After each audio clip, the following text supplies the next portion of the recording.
নমস্কার।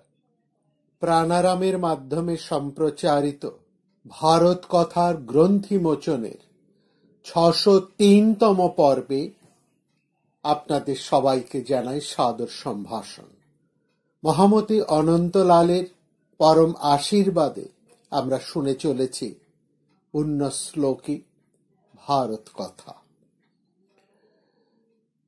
এই সুমঙ্গলী ভারত কথায় আমরা উপস্থিত আছি ভীষ্ম পর্বের অন্তর্গত শ্রীমদ্ ভগবদ গীতার 9ম অধ্যায় রাজবিদ্যা রাজগুহ্য যোগ বা সংক্ষেপে রাজযোগের 2য় পর্বে।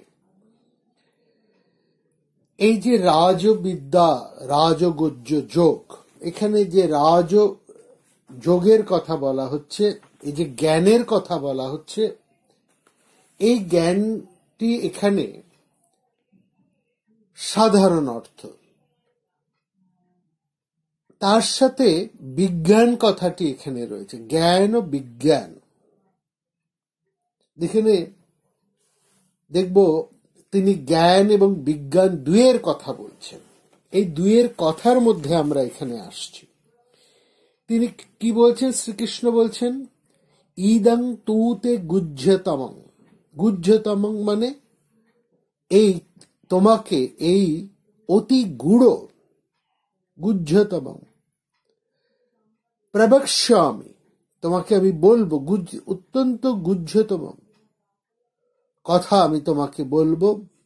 কিসের কথা? বিজ্ঞান সহিতং জ্ঞানং, জ্ঞানং বিজ্ঞান সহিতং, অর্থাৎ সেই ব্রহ্মজ্ঞানের কথা বলবো বিজ্ঞানের সাথে যা যুক্ত, অনুভূতি সম্পন্ন। প্রবক্ষ্যামি, বলবো।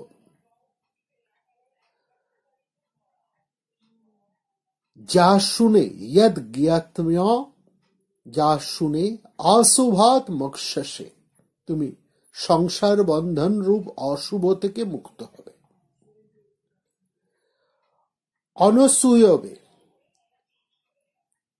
প্রবক্ষ্যম অনসূয়বে, অনসূয়বে মানে অসূয়াহীন, ঈর্ষা থেকে মুক্ত।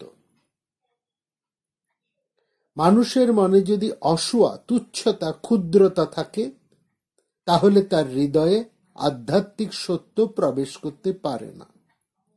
যাদের মন চিত্ত অসূয়াপূর্ণ, তারা গীতার শিক্ষা বুঝতে পারে না। কিন্তু অর্জুন কথার অর্থই হচ্ছে শুক্ল, অর্থাৎ যার মন শুক্ল, অর্জুন অসূয়া মুক্ত, ব্রহ্মজ্ঞানের যোগ্য আধার। সেই জন্য ভগবান শ্রীকৃষ্ণ তাকে গুহ্য ব্রহ্মজ্ঞানের কথা বলবে। এই জ্ঞান লাভ করে অর্জুন দুঃখময় সংসার থেকে মুক্তি লাভ করবে। এখানে এই জ্ঞান এবং বিজ্ঞান শব্দটাকে আরেকটু আমাদের ব্যাখ্যা করা দরকার। জ্ঞান কথাটা হচ্ছে এখানে সামান্য শব্দ ব্যবহার করা হচ্ছে, সাধারণ কথা। দেহ, ইন্দ্রিয়, মন, বুদ্ধি সবকিছু দিয়েই আমাদের জ্ঞান হতে পারে, কিন্তু তাতে যে জ্ঞেয় বস্তু, যা আমরা জানতে চাইছি, যে বস্তুর জ্ঞান লাভ করতে চাইছি, সেই বস্তুর সাথে আমরা একাত্ম না হতে পারবো না হওয়ার সম্ভাবনাই বেশি। অর্থাৎ দেহ, ইন্দ্রিয়, মন, বুদ্ধি দিয়ে আমরা যা জানি, সেটা যেন বাইরের জানা, তার অন্তরকে জানা সম্ভব হয় না, পরিপূর্ণভাবে আমাদের জানা হয় না। এই পরিপূর্ণভাবে জানাটাই হচ্ছে বিজ্ঞান। জ্ঞান যতক্ষণ পর্যন্ত তৎ আত্মজ্ঞান না হচ্ছে, ততক্ষণ পর্যন্ত সে বিজ্ঞানাভিমুখী নয়। ঠাকুর শ্রী রামকৃষ্ণদেব বলতেন, কেউ দুধের কথা শুনেছে, কেউ দুধ দেখেছে, কেউ দুধ খেয়ে গায়ে জোর শক্তি লাভ করেছে। এই দুধের কথা শোনা আর দেখা, এই দুটো হচ্ছে জ্ঞান। আর দুধ খেয়ে হজম করে গায়ের শক্তি বৃদ্ধি করা, এটা হচ্ছে বিজ্ঞান। বুদ্ধি গ্রাহ্য অতীন্দ্রিয় অনুভব আছে। আত্মা দিয়ে আত্মাকে আত্মাতে দেখা, ভালো করে বোঝা। এই কথার খুব অপূর্ব। অনির্বাণ তার লেখায় বহুবার এই কথাটিকে উল্লেখ করেছেন। খুব চমৎকার কথা। আত্মা দিয়ে আত্মাকে আত্মাতে দেখা, এটা একটা বুদ্ধিগ্রাহ্য অতীন্দ্রিয়তা। এর ফলে আত্মান্তিক সুখ এবং পরম তুষ্টি লাভ হয়। এটাই হচ্ছে যোগের পরম সিদ্ধি। এর ফলে চিত্তের বহির্মুখ বৃত্তি রুদ্ধ হয়ে মন প্রাণ সবই অন্তর্মুখী হয়। এই যে জ্ঞানের ফলে মন অন্তর্মুখী হয়, বহির্মুখী মন অন্তর্মুখী হয়, সেই জ্ঞানকে বলে বিজ্ঞান। বিজ্ঞানের এই অন্তর্মুখীনতা এবং পরমাত্মা রূপ আত্মাকে জানা বজায় রেখেও বিষয়কে জানা যেতে পারে, তাকে অন্তরে আকর্ষণ করে আত্মস্বরূপে তার অন্তরঙ্গ আস্বাদনের দ্বারা। এই অন্তরঙ্গ আস্বাদন কিভাবে হয়? হয় ভালোবাসায়। এটাও বিজ্ঞান, খুব গভীর বিজ্ঞান। তাকেই বলা হয় প্রত্যক্ষাবগম বিজ্ঞান। বিষয় যখন প্রত্যক্ষ, তার রন্ধে রন্ধে আমরা সমস্ত ইন্দ্রিয় দিয়ে তাকে পরম ভাবে আস্বাদ করতে পারি, যখন তার প্রতিটি রন্ধে রন্ধে বিজ্ঞান বা বুদ্ধির দীপ্তি যখন ঝলক দেয়, সেটাকেই বলে প্রত্যক্ষ গোচর। এটাকে বৈদিক ভাষায় বলা হয় চিন্ময় প্রত্যক্ষ, যা বাইরে অধিদৈব দৃষ্টি আর অন্তরে অধ্যাত্ম দৃষ্টি। বাইরে অধিদৈব দৃষ্টি আর অন্তরে অধ্যাত্ম দৃষ্টি, এই দুইটিতে মিলেমিশে একাকারই হচ্ছে চিন্ময় প্রত্যক্ষ বা চিন্ময় হয়ে দেখা। মৃন্ময়ের মধ্যে চিন্ময়ের অধিষ্ঠান ঠিক এইভাবেই হয়। এমনি করে কোনো কিছুকে বাদ না দিয়ে সেই পরম স্বরূপকে আমাদের অন্তরের মধ্যে যদি আমরা অনুভব করতে পারি, তখন কি দেখি? আমরা দেখি এই সব বিশ্বই মধ্যেই আমি রয়েছি এবং সমস্ত বিশ্বই আমার মধ্যে রয়েছে, এই অনুভবটা আসে। তো চেতনার এই বিদ্যা, চেতনার এই ভূমিতে যে চেতনা এই ভূমিতে আমাদেরকে তুলে ধরে এবং যে জ্ঞানের মাধ্যমে এই চেতনা লাভ হয়, সেই বিদ্যাকে বলা হয় রাজবিদ্যা, যা সমস্ত বিদ্যা সেরা বিদ্যা। আর এই বিদ্যা সবচাইতে গভীর এবং অন্তরঙ্গ বলে একে গুহ্যতম বা রাজগুহ্য বলা হয়েছে। ক্ষয় নেই বলে এই বিদ্যা অব্যয়। আবার এই বিদ্যা জীবনে অনায়াসে ফলিত হয়, তাই এটা সুসুখম কর্তুম, এই স্বাচ্ছন্দ্য, এই যে সুখম সুখম, এটা অবশ্য লাভ হয় তার পরম প্রসাদ থেকে। যখন তিনি নিজেকে প্রকট করে বলেন, দেখো এই যে আমি এসেছি, অর্থাৎ সেই পরম যখন নিজেকে অনাবৃত করে সাধকের সামনে প্রকাশ হন, তখনই তাকে আমরা অনুভব করতে পারি। এই দেখাটা কিন্তু তার প্রসাদ, তার কৃপা। সেই দেখা মর্মাবগাহী হয়েই ভেতর বাইরে সবটাকেই আলোকময় করে দেবেন। এবং তখন তাকে দেখা শুধু বুদ্ধির দিয়ে নয়, তাকে তখন দেখি আমি সমস্ত অন্তর দিয়ে, আমার সব কিছু দিয়ে আমি তাকে পরিপূর্ণভাবে দেখি। এই যে বিশিষ্টতা দেখার এই ভাবনা হচ্ছে এই রাজবিদ্যা, রাজগুহ্য যোগের মূল ভাবনা। এই ভাবনার মধ্যে থেকে রাজবিদ্যা, রাজগুহ্য যোগের বক্তব্য আমাদের কাছে তুলে ধরছেন শ্রীকৃষ্ণ। সেই জন্য তিনি বলছেন, ইদং তু গুহ্যতমং প্রবক্ষ্যামি, এবার তোমাকে আমি গভীরতম সত্যের কথা বলবো। কারণ কেন বলবো, মানে কাকে বলবো, এখানে তিনি বলছেন কি বলবেন। দেখুন খুব পরিষ্কার, এখানে বিষয় এবং এই বিষয় লাভের অধিকারী দুটোকে কিন্তু প্রথম শ্লোকে খুব পরিষ্কার করে দিচ্ছে। প্রথম হচ্ছে কি বিষয়, সেটা তো আমরা এতক্ষণ আলোচনা করলাম, সেই গভীরতম সত্য। সেই সত্য তিনি বলবেন, কাকে বলছেন? অর্জুনকে। কেন বলছেন? কারণ অর্জুন হচ্ছে অনসূয়বে, অর্থাৎ যার মধ্যে কোনো অসূয়া নেই, অসূয়া মুক্ত, মুক্ত মনের মানুষ। এই জন্যই আমি তোমার কাছে এই গভীরতম সত্যের কথা বলবো। এই গভীরতম সত্য তিনি লাভ করতে পারেন, বা তিনি লাভের অধিকারী, যিনি মুক্ত মনের মানুষ। মনে যদি সামান্যতম ঈর্ষা, তুচ্ছতা, ক্ষুদ্রতা থাকে, তাহলে সেই মানুষের হৃদয়ে আধ্যাত্মিক সত্য প্রবেশ করতে পারে না। প্রথমে এগুলোকে দূর করতে হবে। এই জন্য বলতে হবে অসূয়া বা নিচ মনের পরিচায়ক যার, সে আধ্যাত্ম লাভের অধিকারী নয়। সে মানুষ যতই যাই সাধনা করুক কেন, কখনোই সে আধ্যাত্মিক শক্তি লাভ করতে পারে না, তার মধ্যে আধ্যাত্মিকতার বিকাশ ঘটতে পারে না। কারণ যিনি আধ্যাত্মিক, তিনি সবসময় বিরাট মনের মানুষ।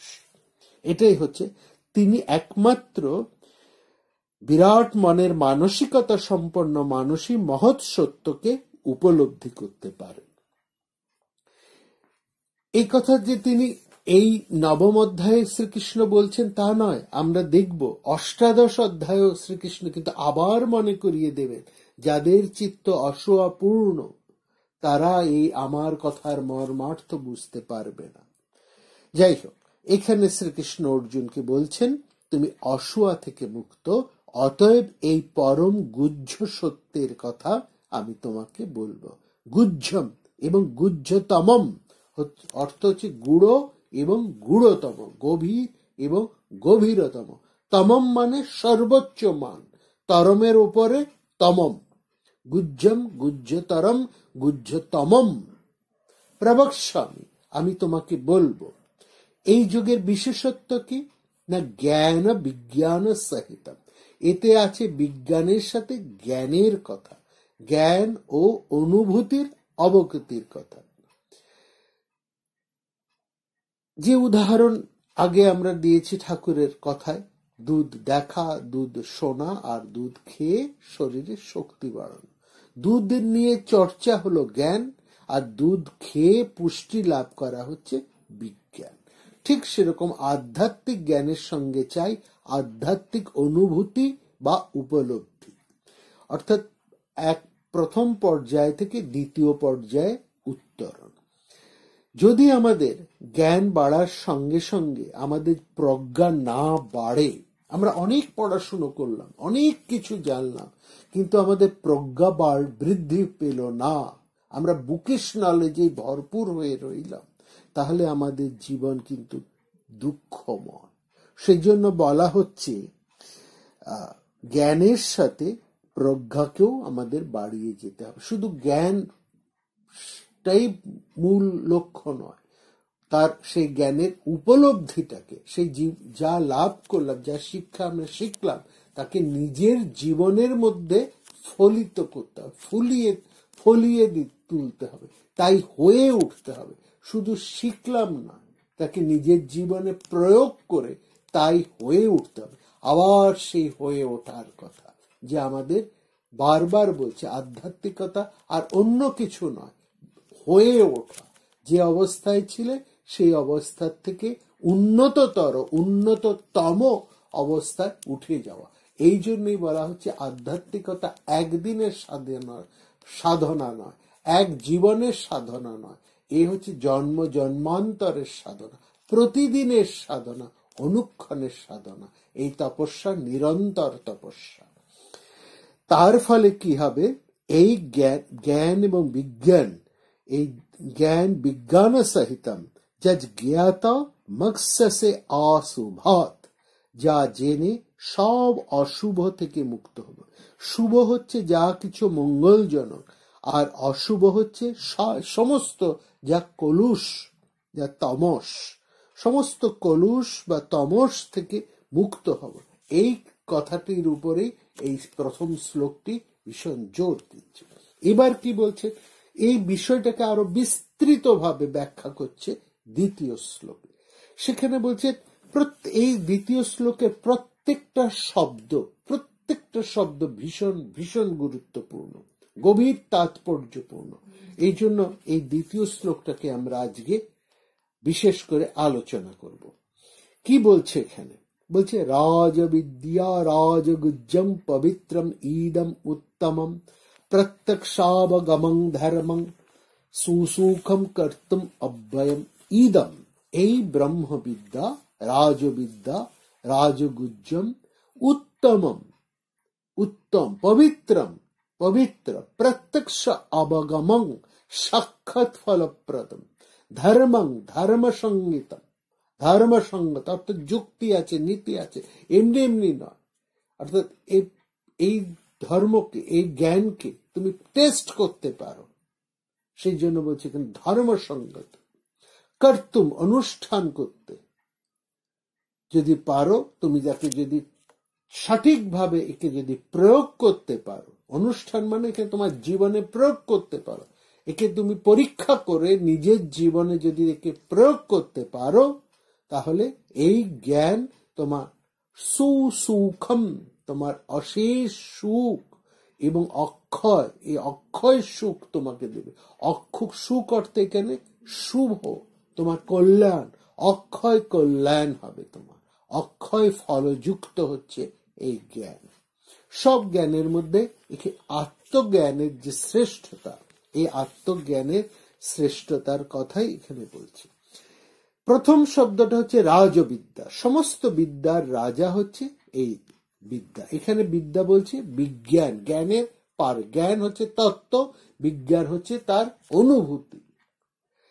বিজ্ঞান শব্দের অর্থ জ্ঞান, কিন্তু বিজ্ঞান মানে পরীক্ষিত, টেস্টেড নলেজ, যাকে তুমি হাতে কলমে পরীক্ষা করে দেখতে পারো।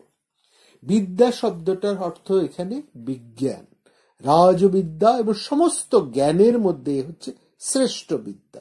আমাদের তো অনেক রকমের জ্ঞান আছে। আমরা রসায়ন বিদ্যা, পদার্থ বিদ্যা, জ্যোতির্বিদ্যা, সাহিত্য বিদ্যা মানে সঙ্গীত বিদ্যা, নাট্যকৌত বিদ্যা, চিকিৎসা বিদ্যা, কত হাজার হাজার, কারিগরি বিদ্যা, কত বিদ্যা আছে, মনস্তাত্ত্বিক বিদ্যা, বহু সরস হাজার হাজার বিদ্যা আছে। কিন্তু সমস্ত বিদ্যার মধ্যে শ্রেষ্ঠতম বিদ্যা হচ্ছে গভীরচিত, গভীরতা সম্পন্ন বিদ্যা, গভীর নিগুড় বিদ্যা হচ্ছে এই আধ্যাত্মিক বিদ্যা। আধ্যাত্মিক ক্ষেত্রে এর অর্থ নিগুড়, গভীর। এই বিদ্যা যেন গুহায়িত, গুহার মধ্যে এমন কিছু লুকোনো আছে যার আমরা অনুসন্ধান করছি। অনেক বাধা বিঘ্ন পেরিয়ে সেই অন্বিষ্ট বস্তুর সন্ধান যখন আমরা পাই, তখন আমাদের মন প্রাণ এক আনন্দে ভরে ওঠে। সমস্ত বৈজ্ঞানিক সত্যই কিন্তু প্রচ্ছন্ন থাকে। মানুষ তাকে আবিষ্কার করে, গবেষণা, খোঁজে। এই শোনা মানে খোঁজা, খুঁজে খুঁজে খুঁজে খুঁজে তাকে বের করে। কত বিজ্ঞানীর সারা জীবনের সাধনা দিয়ে সেই সত্যকে সে প্রকাশ করে। কিন্তু এই সত্য সব হচ্ছে বাইরের, আর আধ্যাত্মিক সত্য হচ্ছে চরম সত্য, অন্তরের সত্য। তো সেই গুহ্য সত্যকে চোখ দিয়ে দেখতে বা হাত দিয়ে কিন্তু পরিষ্কার করা যায় না।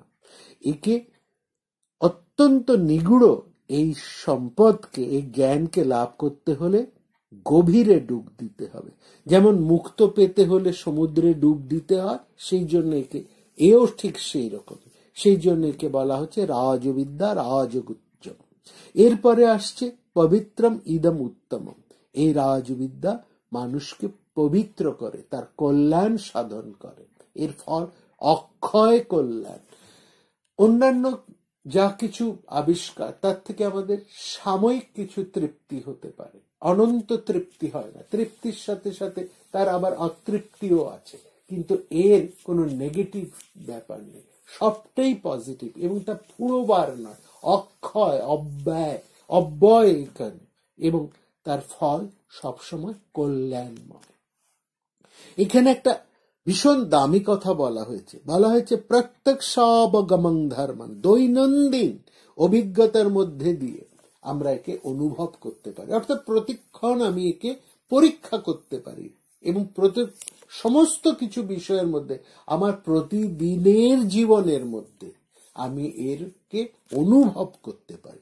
প্রত্যক্ষ মানে চোখের সামনে সরাসরি আমি একে অনুভব করতে পারি। যে বস্তুকে আমি প্রতিদিন প্রতি মুহূর্ত আমার অভিজ্ঞতার মধ্যে দিয়ে যাচাই করতে পারি, করে এই সত্যকে উপলব্ধি করতে পারি। এই জন্য কে বলা হচ্ছে প্রত্যক্ষাবগমম। এই ভাষাটা একটা লক্ষ্য করুন। এই সত্য উপলব্ধি করার জন্য আমাকে অন্য কোথাও যেতে হবে না। এই পৃথিবী ছেড়ে বনে জঙ্গলে পাহাড়ে কোথাও আমাকে যেতে হবে না। শুধু এই পৃথিবীতে বসেই, এই সংসারে থেকেই নিজের অন্তর্দৃষ্টিকে উন্মোচিত করে প্রতিদিনের জীবনে, প্রাত্যহিক জীবনে, প্রতিদিনের কাজকর্মের মধ্যে দিয়ে এই সত্যকে মানুষ অনুভব করতে পারে। এটাই হলো এই প্রত্যক্ষ শব্দের নিহিতার্থ বা ব্যঞ্জনা। এই অনুভূতি লাভের জন্য আলাদা কোনো জীবনের প্রয়োজন নেই। একজন গৃহবধূ কিংবা একজন শ্রমিক, একজন সাধারণ কর্মী কিংবা রাজনৈতিক কর্মী, একজন অন্যান্য কর্মচারী, যে যে ভূমিকায় এই সংসারে রয়েছেন, আবাল বৃদ্ধ বনিতা, প্রত্যেকের এই সত্যকে উপলব্ধি করতে পারেন। কেন না প্রত্যেকের অন্তরের মধ্যেই এই সত্য নিহিত আছে। এই হলো প্রত্যক্ষাবগমন কথার তাৎপর্য। অর্থাৎ অন্য অন্য জায়গায় নয়, এই ভেতরে ভেতরে, এখানে এখানে এইটির মধ্যে রয়েছে। শুধু তাই নয়, এটা ধর্মের সঙ্গে অবিচ্ছিন্ন। ধর্মম মানে এই আধ্যাত্মিক সত্যটি আমাদের মানসিক বন্ধনকে, সামাজিক বন্ধনকে, মানবিক বন্ধনকে সুদৃঢ় করে। এমন কিছু ধর্মীয় আচার আছে যা সমাজের ক্ষতি করতে পারে, মানবিক সম্পর্ক শিথিল করতে পারে। নানা রকমের দর্শন আছে যা আমাদের ফলে কিন্তু ফল বিষময় হতে পারে, কিন্তু এটা সবসময় কল্যাণকর এবং এটা অমৃতম। সেই জন্য বলছে ধর্মম এবং অমৃতম, দুটো শব্দকে এখানে উল্লেখ হচ্ছে। অর্থাৎ শ্রীকৃষ্ণ বলছেন এই আধ্যাত্মিক শিক্ষাটি ধর্মম এবং অমৃতম দুই হবে। এই শিক্ষার মাধ্যমে একজন মানুষ সুস্থ সমাজের অপরিহার্য অঙ্গ হয়ে ওঠেন। কারণ এই শিক্ষা মানুষের সাথে মানুষের সম্পর্ককে দৃঢ়তর করে।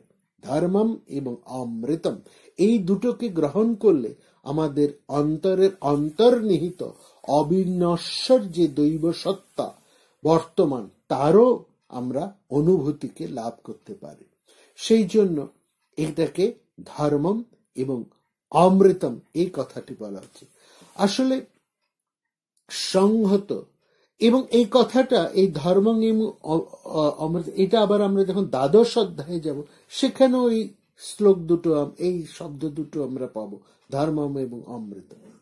আসলে কি সংহত বা পূর্ণাঙ্গ আধ্যাত্মিকতা এই দুটোরই ভীষণ গুরুত্ব।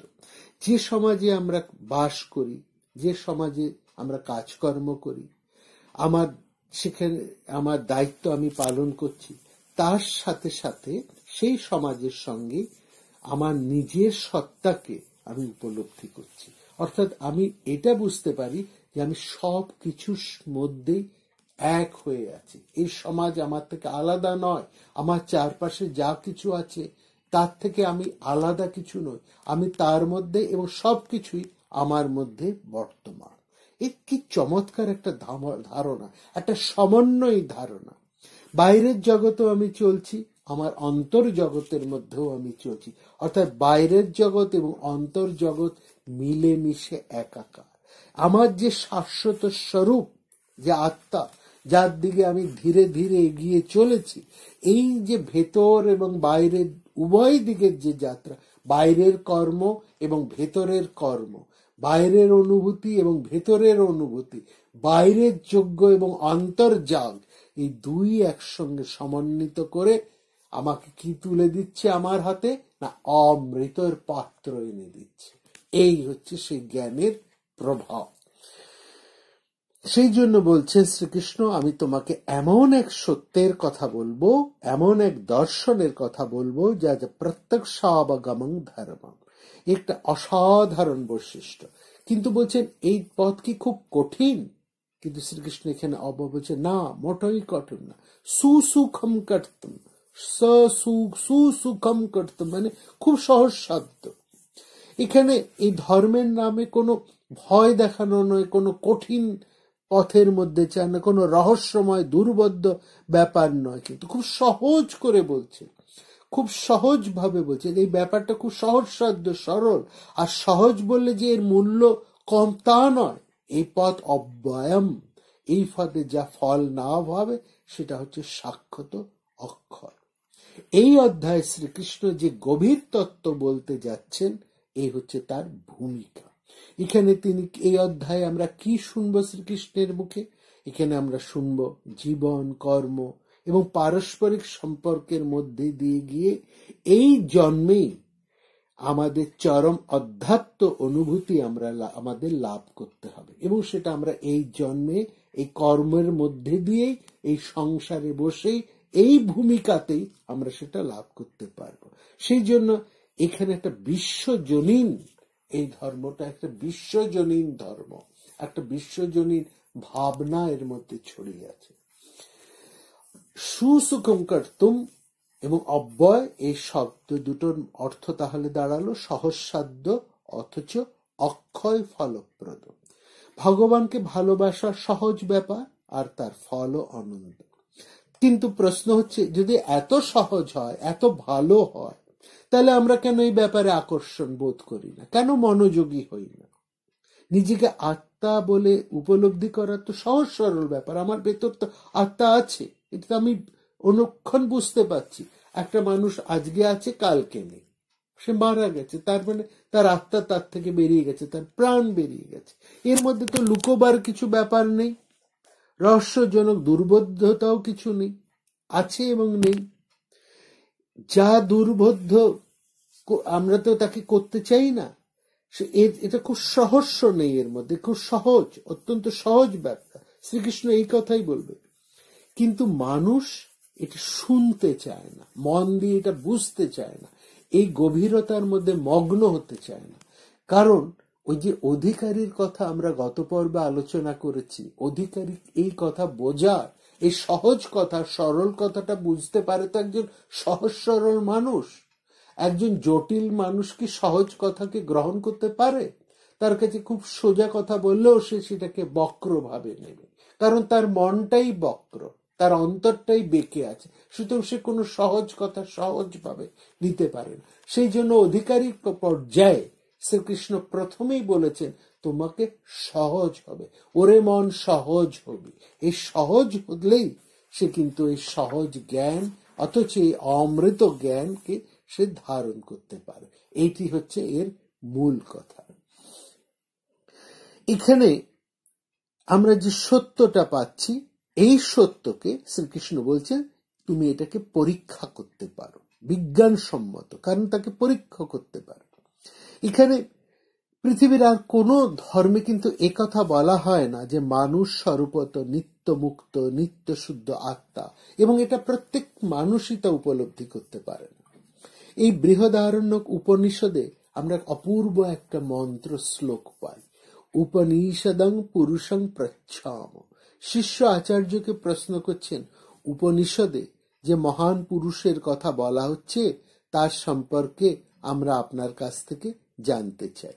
উপনিষৎসু এব বিজ্ঞায়তে না অন্যত্র। একমাত্র উপনিষদে এই শিক্ষা দেওয়া হয়েছে, আর কোথাও নয়। এই আধ্যাত্মিক শিক্ষা কি বলছেন, কি শিক্ষা দিচ্ছে না, তোমার অন্তরে দৈব সত্তা সতত নিত্য বিরাজমান, তাকে প্রকাশ করো। তোমার কাজ হচ্ছে তাকে ফুটিয়ে তোলা, আছে সে সুপ্তভাবে আছে, তাকে তুমি ব্যক্ত করো, জাগিয়ে তোলো। এর নিজে জাগার সঙ্গে সঙ্গে সেই শক্তিকে তুমি জাগিয়ে তোলো।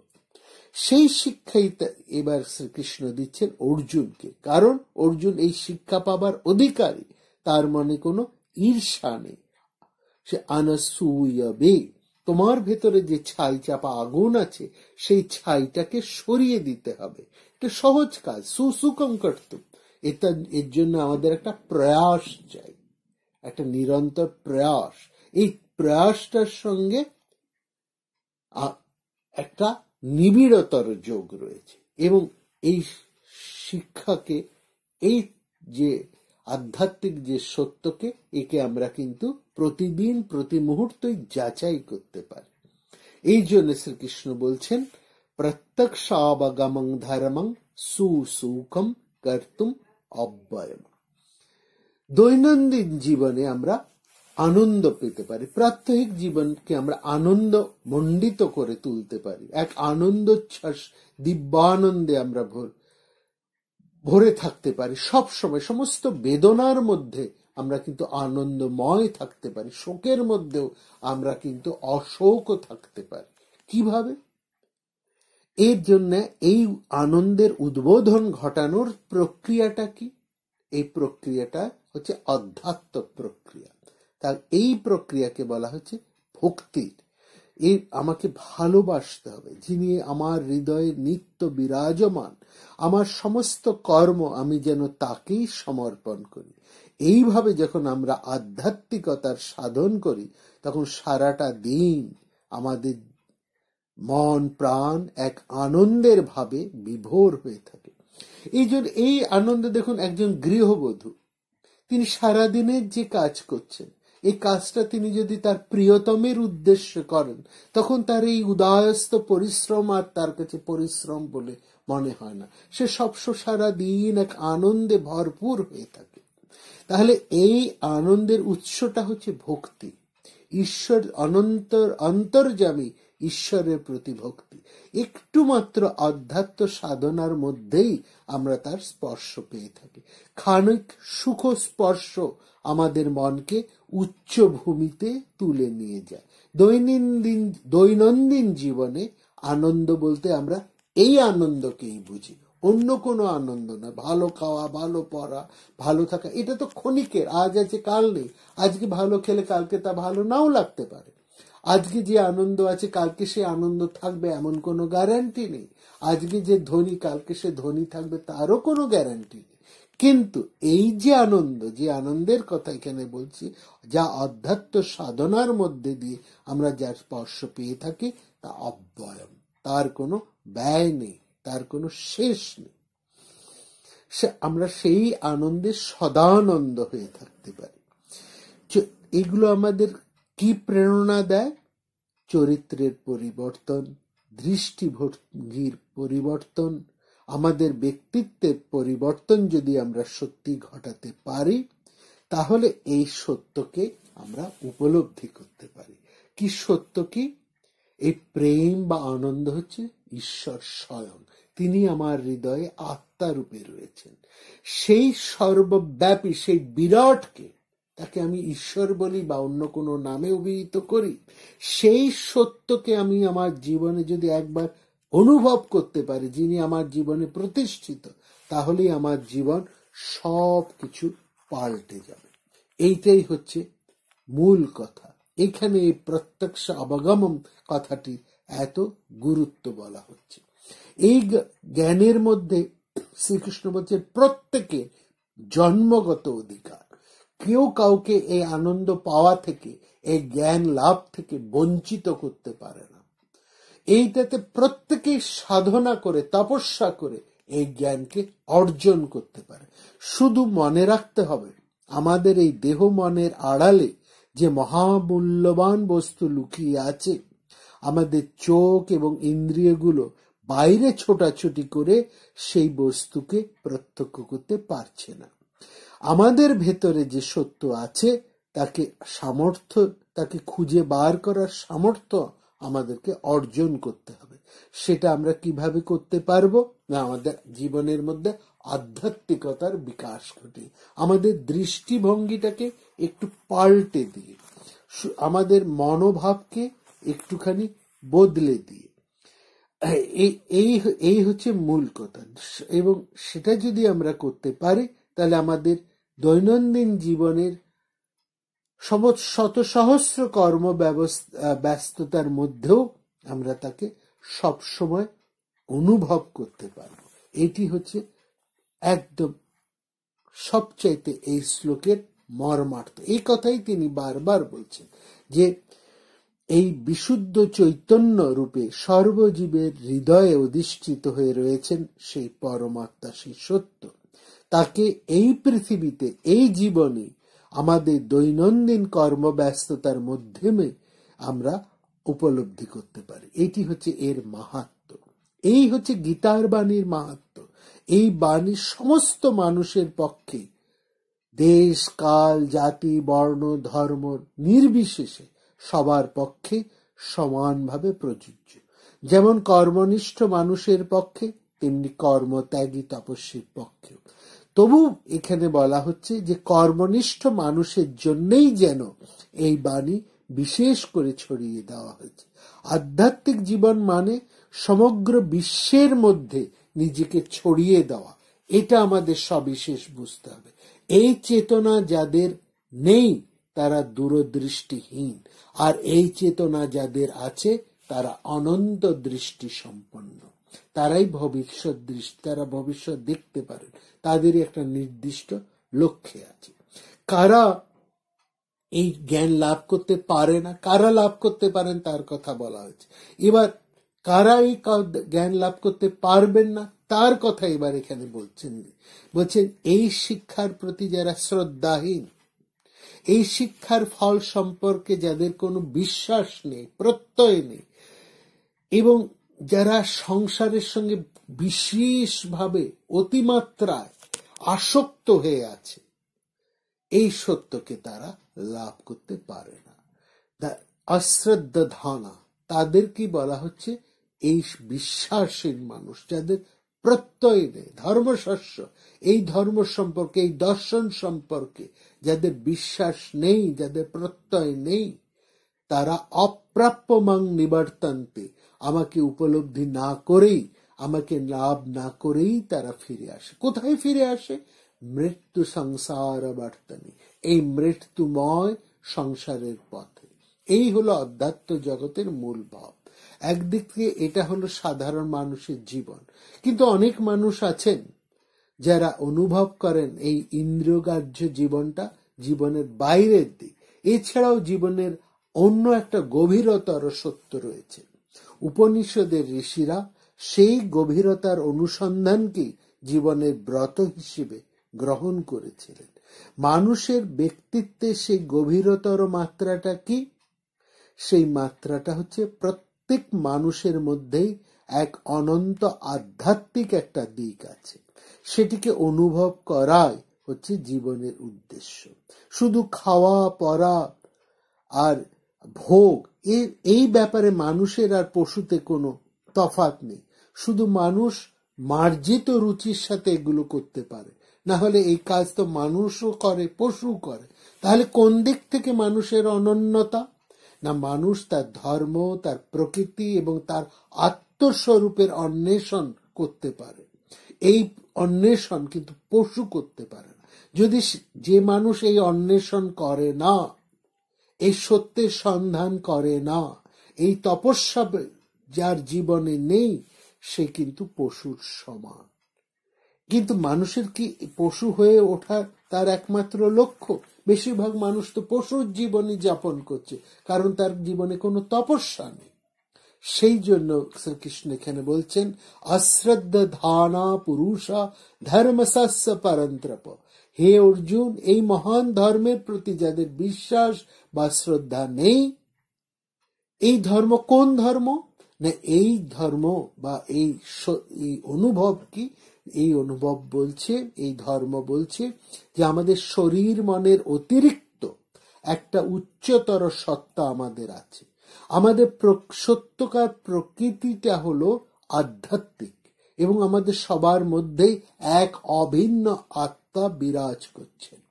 এই ধর্ম আরো বলে যে আমাদের মধ্যে সেই এক আত্মারূপী পরমাত্মা, সেই এক সত্য যাকে আমরা ঈশ্বর বলি, তিনি অবস্থান করছেন।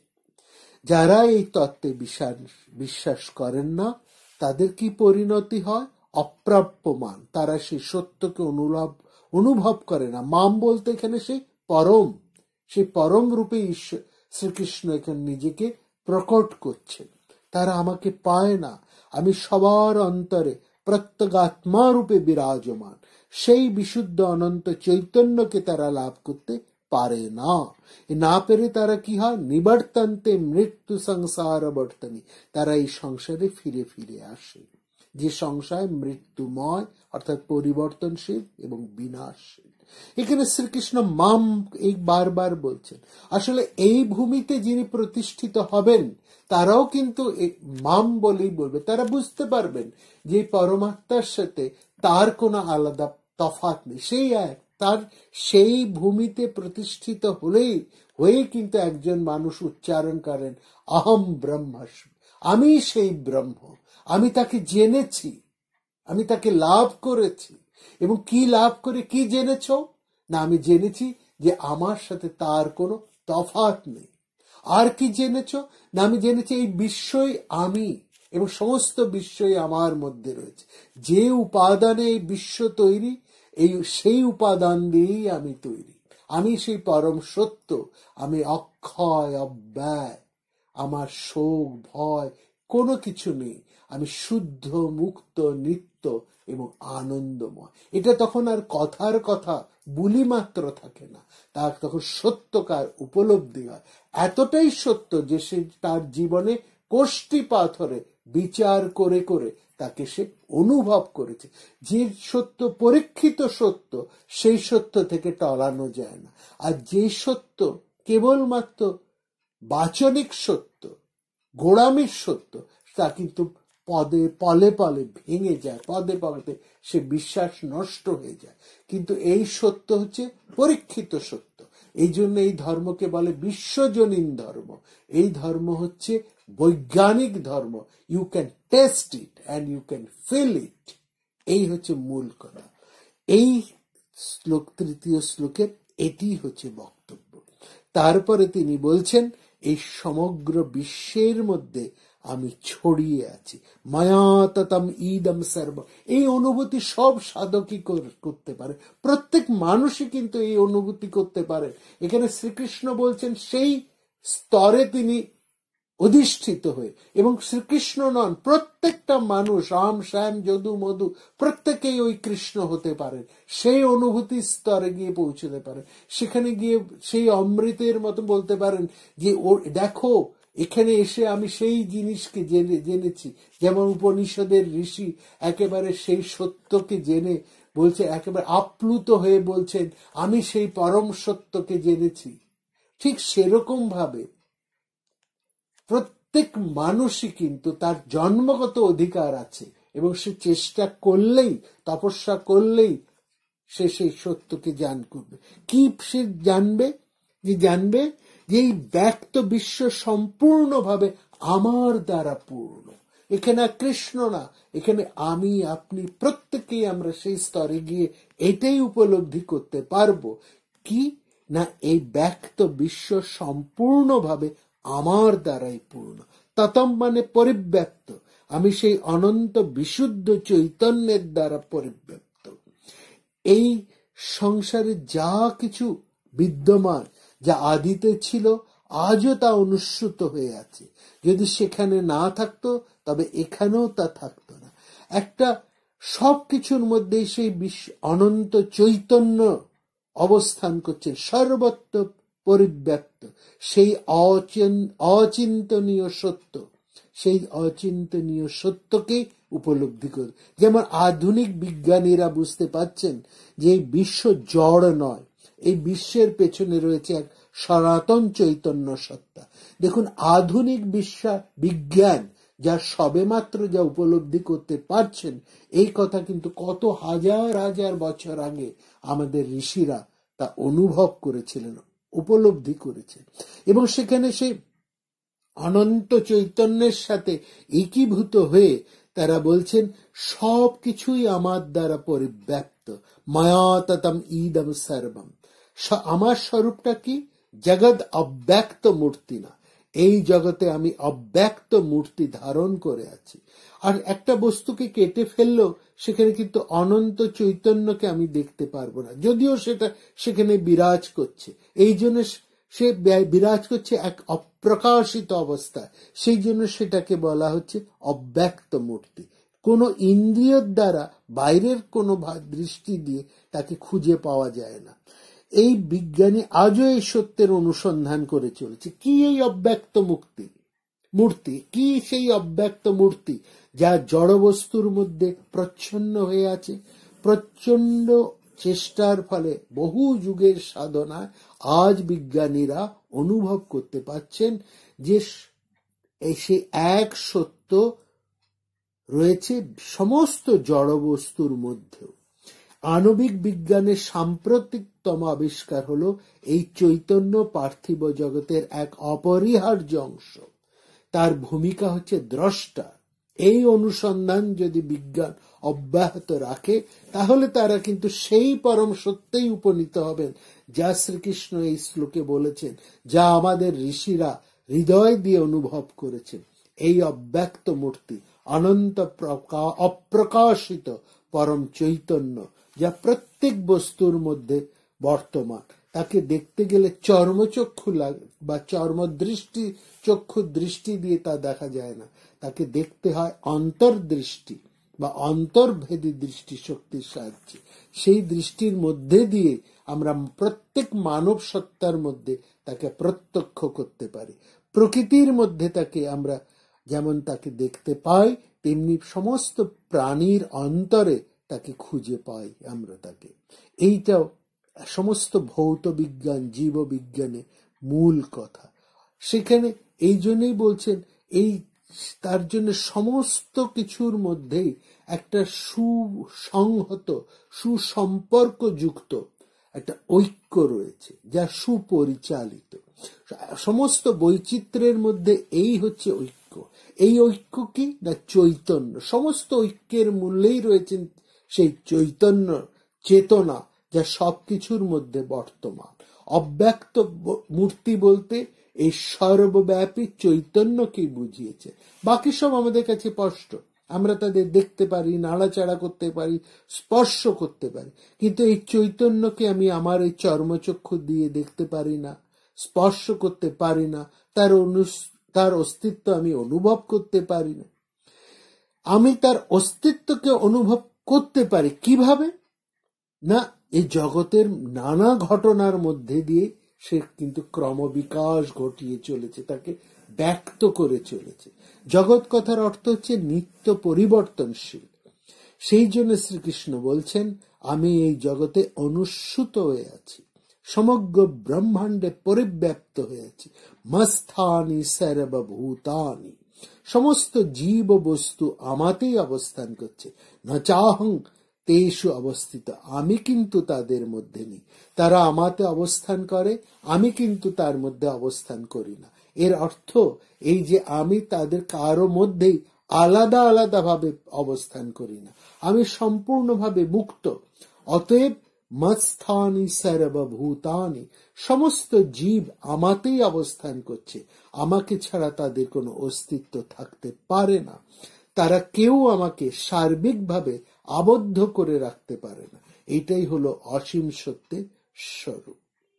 আগামী পর্বে আমরা এর গভীরতা আরো গভীরের মধ্যে যে অপূর্ব কথা শ্রীকৃষ্ণ সেই পরম সত্যের, সেই যোগেশ্বরের কথা তিনি আমাদের কাছে তুলে ধরবেন, তা আমরা শুনব আগামী পর্বে। আপনারা সবাই ভালো থাকবেন, খুব আনন্দে থাকবেন। মনে রাখবেন, এই আনন্দই হচ্ছে স্বরূপ। আর শোকে নয়, দুঃখে নয়, এক চৈতন্যের মধ্যে বসবাস করুন। কারণ আমাদের স্বরূপ হচ্ছে চৈতন্যের স্বরূপ। আমাদের প্রতিদিন শুধু শোনা নয়, শোনার সঙ্গে একটু একটু করে অভ্যাস হতে হবে, অভ্যাস করে যেতে হবে। কিসের অভ্যাস? তার সাথে যুক্ত হওয়ার।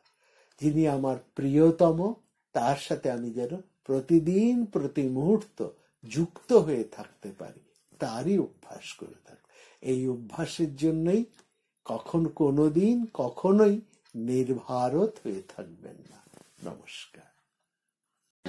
প্রাণারাম প্রাণারাম প্রাণারাম প্রাণারাম প্রাণারাম প্রাণারাম, কি যেন লুকানো নামে